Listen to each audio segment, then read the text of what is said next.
This week and next week, we're going to bring you special coverage on the 60th anniversary. I'm James Chow in Beijing, and that's exactly where we start, because for the next fortnight, we're going to turn the focus on diplomacy here in the People's Republic. 60 years ago, when the country was first founded, Chinese diplomacy entered a new era. Since then, it's played an important part in upholding the country's sovereignty, its security and also its development, as well as in promoting world peace and cooperation. Well, let's begin our first story today with the first state visit for Chairman Mao Zedong. 2 months after the PRC was born, Chairman Mao Zedong left for Moscow. It was the start of his longest and most important visit abroad. One pressing issue was China's security. Despite recognition by the Soviet Union and other socialist countries, the US had adopted a policy of containment.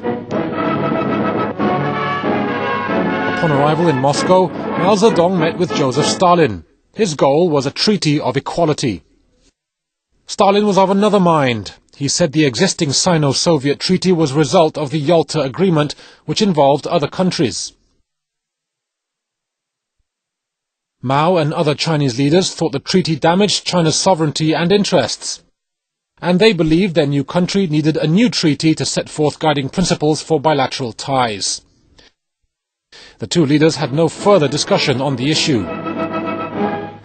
December 21st was Stalin's 70th birthday. To Mao went the honor of sitting with Stalin and delivering the first speech.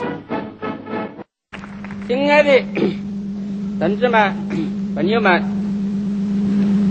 我这次有可能参加庆祝斯大林同志70寿生的盛会，真心至为愉快。 Despite the VIP reception, Mao Zedong was disappointed at Stalin's unwillingness to sign a new treaty. On the last day of 1949, India recognized the PRC. It was also a signal that Great Britain, India's former colonial ruler, might do the same. And Stalin accepted Mao's suggestion to begin talks on the new treaty. On February the 14th, 1950, the Sino-Soviet Treaty of Friendship Alliance and Mutual Assistance was born. February the 14th is Valentine's Day in the West. The date romanticized the Sino-Soviet Union alliance in the 1950s. 请你们谁要说这些生词啊？请你站起来说，朋友，友好。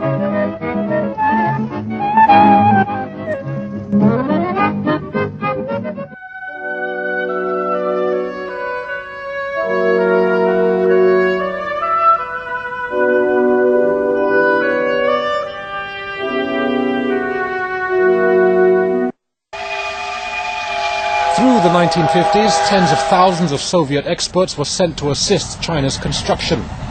With their help, China completed 156 major projects, laying down the foundation for its industry.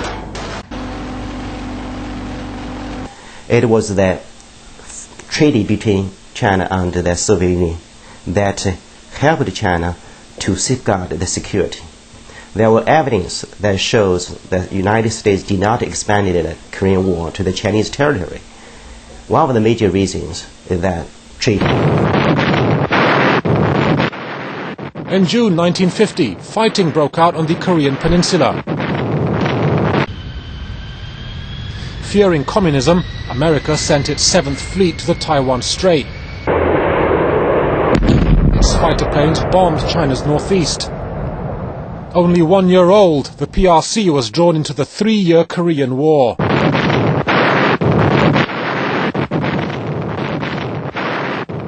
In 1954, the Geneva Conference was convened to deal with problems in Korea and Indochina as well. China's invitation to attend was strongly opposed by the US. So far as Korea and Indochina were concerned, we brought Mr. Molotov to accept a resolution which spelled out the United States' position that Red China might, in these two instances, where necessary, be dealt with, but not as a government recognized by us. On April the 24th, 1954, the Chinese delegation created a sensation when it arrived at the Geneva International Airport. For the first time, the PRC was participating in an international conference with the status and in the capacity of the Big Five. On the question of Indochina, the Chinese delegation gave full play to the role as a regional power. Premier Zhou Enlai met with his French counterpart, exchanged views with President of the Democratic Republic of Vietnam, and held talks with the Soviet leaders. He succeeded in breaking the impasse at the talks. On July 21st, the conference adopted a final declaration which brought about an end to the war in Indochina. For the world as a whole, the Geneva conference brought into sight an image of China that was different from what the US portrayed, and it brought into sight China's foreign policy of peace. 1 year later, China participated in another international conference, the First Asia-Africa Summit, or the Bandung Conference. It was the first conference and remains the biggest to date for new states entering the post-war international system. At the beginning, some delegates openly showed their distrust of socialism. They attacked communism and even linked it with colonialism. Differences over ideology threatened to disrupt the conference. Zhou Enlai, leader of the Chinese delegation, dealt with everything with his usual aplomb. He said the Chinese delegation had not come to quarrel, but to seek common ground. And as China and other countries in Asia and Africa had experienced colonial rule, there was already common ground for mutual understanding and cooperation. The Chinese premier made his point.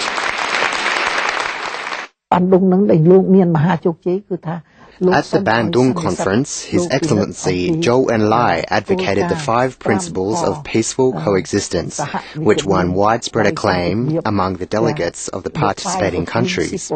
As China firmly conducted the 5 principles, many big powers also began restraining their words and deeds when dealing with small countries.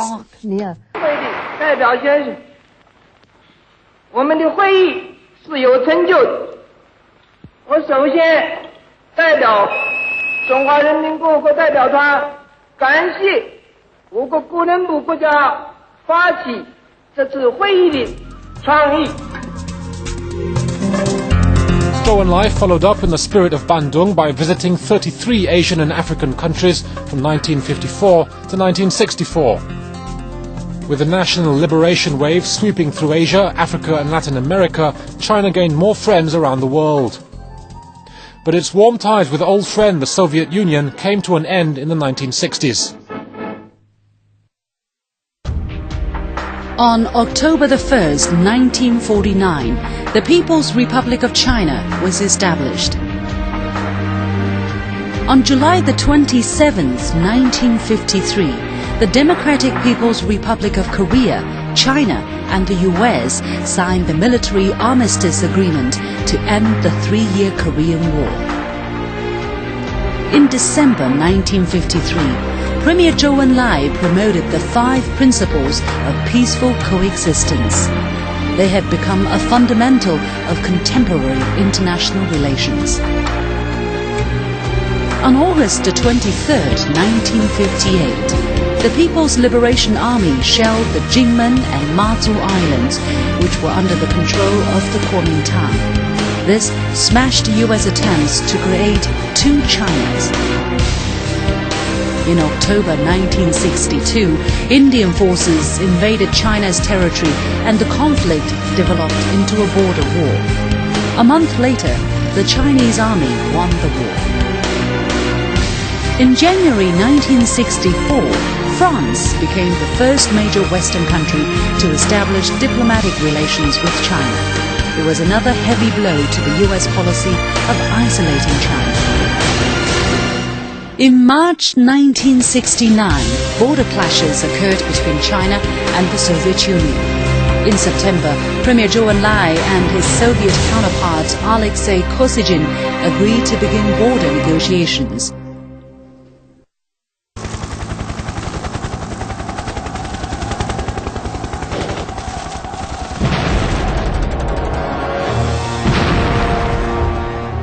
In the late 1960s, ideological differences between the newly founded People's Republic of China and the Soviet Union began to worsen. The divergence reached its peak in 1969.